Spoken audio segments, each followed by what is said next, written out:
Riley Gibbs, a two-boat day for American Magic today. You were doing trim on Magic, on the Magic AC40. What was the objective when you left the dock this morning? Yeah, I mean, coming into this next training block for us, two-boating, high priorities on racing and, racing on the race course. So that's what we were able to accomplish today, exactly that. We've seen the boats, the hulls in one design mode over the last several weeks. Today we saw custom foils on starboard side on both boats. What was the thinking behind that?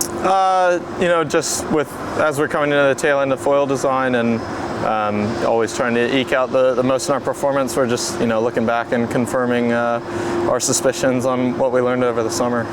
Also, the boats were sailing with different sail configurations today.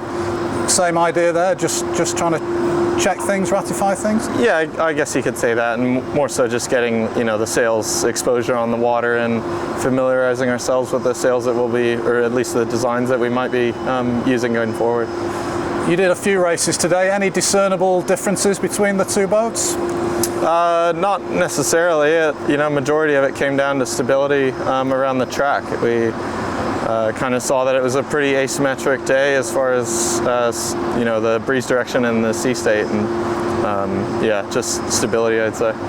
Starting would be a good one. That sea state seems like it will be a factor come the Cup, because it can be very asymmetric here. Yeah. How can you kind of compensate for that? Fortunately, we likely won't have a Mistral, hopefully, at least during the summer, kind of developing these long westerly swells that come in. So they're pretty challenging. It poses quite an issue for the flight controllers to tackle tack to tacks. Very asymmetric and set up possibly, but yeah, difficult.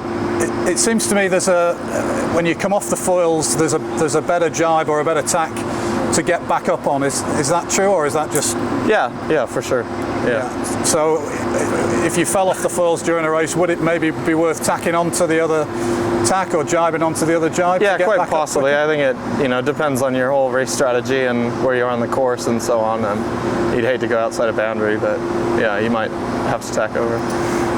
We saw Magic come in a little bit earlier than America today. Were there any issues with the boat? Not necessarily, not that I'm aware of, but yeah, it's a pretty good day, pretty productive.